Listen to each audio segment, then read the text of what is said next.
আজকে কি হয়েছিল এখানে? আজকে আসলে আমরা এখানে নার্সিং স্টুডেন্ট, আমাদের ফাইনাল ইয়ার চলছে। আমরা ইন্টার্নশিপে আছি Rampurhat government medical college and হসপিটালে। আমরা রবিবার দিন অর্থাৎ আমরা শনিবার দিন আমাদের নাইট ডিউটি ছিল। আমরা ডিউটি করে আসার পর একে একে ফ্রেশ হচ্ছিলাম। একে একে ফ্রেশ হওয়ার পর আমার আগে দুজন আমার ফ্রেন্ড স্নান করে ফিরলো। ওরা বুঝতে পারেনি বাথরুমের একটা কর্নার আমাদের ফাঁকা ছিল, তো সেখানে একজন ভিডিও করছিল, ভিডিও আর দেখছিল। ওরা সেটা লক্ষ্য করেছে কিনা জানি না, কিন্তু আমি যখন স্নান করতে গেলাম দেখলাম যে ওই জানলার ফাঁকে ভিডিও একটু আওয়াজ হওয়ার পর আমি দেখলাম যে একজন ভিডিও করছে আর তাকিয়ে আছে। আমি সঙ্গে সঙ্গে চিৎকার করার পরই উনি ছুটে চলে যান। কিছুক্ষণ আমি তাকানোর পরও দেখছি আমার দিকে আই কন্ট্যাক্ট আছে। যতক্ষণ না আমি চিৎকার করেছি ততক্ষণ উনি ছুটে যাননি। আমি চিৎকার করা মাত্রই আমার ফ্রেন্ডরা জিজ্ঞাসা করে কি হয়েছে।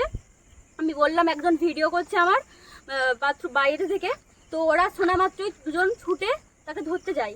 কিন্তু স্নান করার পর অনেকেই আমরা ছোটোখাটো জামা কাপড় পরেছিলাম, সেই কারণে ধরতে পারিনি। তাও অনেকটা চেষ্টা করেছি ছুটার। তারপরে এইদিক ওইদিক ছুটে দেখার পর সিসিটিভি ফুটেজ চেক করার পর অনেকে দেখতে পাই। তারপর থানাতে ডায়েরি করতে যাই, কিন্তু আমাদের ওর ফেস রিভিল হয়।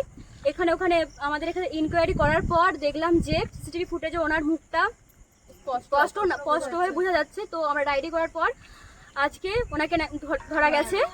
তো সেই জন্য আমরা আমাদেরকে ডাকা হয়েছে আর একবার থানাতে। তো আমরা যাবো বলে ভেবেছি।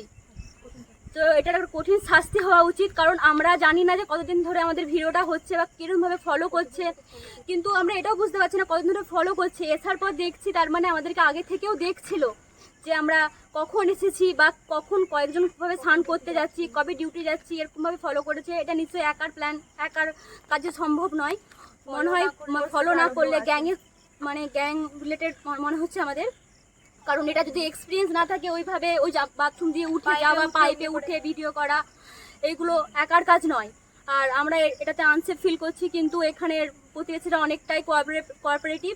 তো আমাদেরকে অনেকটা সাহায্য করেছে। আমরা এদের কঠিন শাস্তি চাই। যেহেতু আমরা একটা নার্স, তো আমরা সমাজের সেবা করার জন্যই আমরা এই প্রফেশনটা বেছে নিয়েছি। আজকে যদি ওনার কিছু হয় বা কারো কিছু হোক, সে শত্রুই হোক যাই হোক, আমাদেরকে বিনা জাতি নির্বিশেষে আমাদেরকে সেবা দিতে হয়।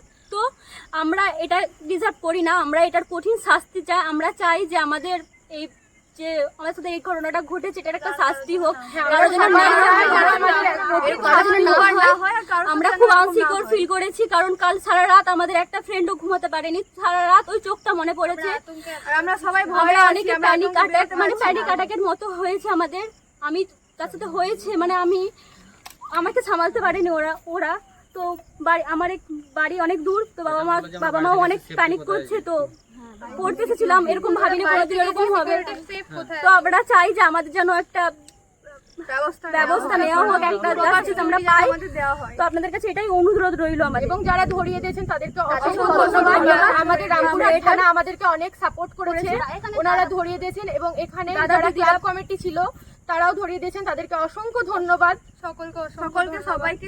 এবং ওনার কঠিন শাস্তি হওয়া দরকার। আমরা চাই ওনার কঠিন শাস্তি হোক, যেন আর কাউকে ফেস না করতে হয়। এরকম যেন আমাদের মতো আচ্ছা, এই ঘটনাটা কবে ঘটেছিল? কাল সকাল 9টায়। আর ধরা পড়েছে কবে? আজকে কিভাবে ধরা পড়েছে? এই রাস্তা দিয়ে যাচ্ছিল বাড়ির সামনে দিয়ে যাচ্ছিল না, ক্লাবের ছেলেরা ধরেছে। তো আচ্ছা, যে সিসিটিভি ফুটেজ পাওয়া গেছে, সেই সিসিটিভি ফুটেজ দেখে ক্লাবের ছেলেরা এখানকার ধরেছে। ওটা ভাইরাল করা হয়েছিল, তো দাদারা দেখেছে। আমরা রিকোয়েস্ট করেছিলাম যে কোথাও যদি দেখতে পাই এনাকে তো আমাদেরকে ইনফর্ম করা বা পুলিশকে ইনফর্ম করা। সেখান থেকেই ওনারা চিনতে পেরে ধরে একটা জায়গায় ওনাকে আটকে রেখেছিল। তারপর আমাদেরকে পুলিশ ফোন করে। তারপর আমরা আমাদের দাদা দিদিদের প্রতিবেশীদের নিয়ে আমরা এগিয়ে গেছিলাম। তো অনেককেই আমাদের সাপোর্ট করেছে। এটা আমরা। আচ্ছা, থানা ডেকেছে কখন? আজকে সকালবেলাও একবার গেছিলাম থানা। কখন যাবে আবার? আজকে থানা আমরা ভেবেছি এখন যাব, কিন্তু এখন যেতে পারবো কিনা জানি না। তবে কালকেই আমরা যাব। কালকে সকালে আমরা আইডেন্টিফাই করে দিয়েছি ছেলেটা ওটাই। হ্যাঁ, আগের দিন আমাদের ফোনে ফটো আছে, আমরা অনেক জনকেই দেখিয়েছি, সবাই চিহ্নিত, আর প্রথমবার আমরা জানতাম না কিভাবে এফআইআর করতে হয়। তো আমরা একটা সাধারণ অ্যাপ্লিকেশন লিখে নিয়ে গেছিলাম, সেটা আমাদের এফআইআরটা হয়নি। তারপরে আবার আমরা আজকে এফআইআর করি, তো আজকে আমাদেরটা অ্যাপ্রুভ হয়। ঠিক আছে। Thank you.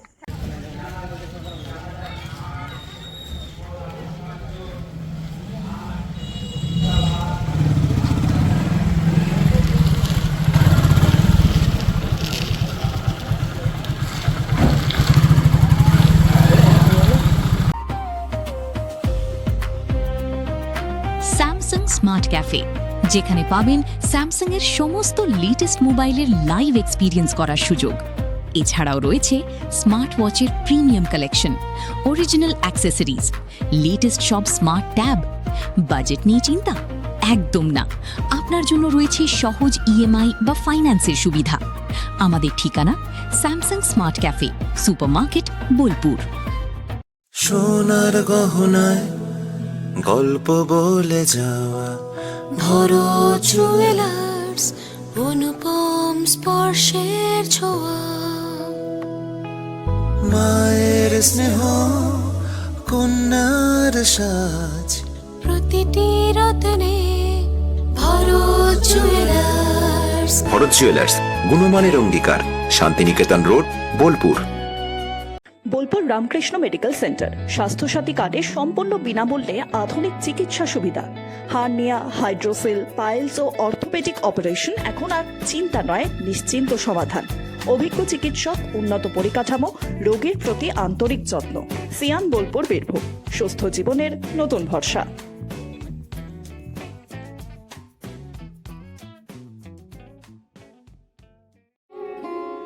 স্মার্ট রান্না, ফ্রেশ খাওয়া, হেলদি লাইফস্টাইল। পছন্দ হোক ভিকে গোল্ড রাইস।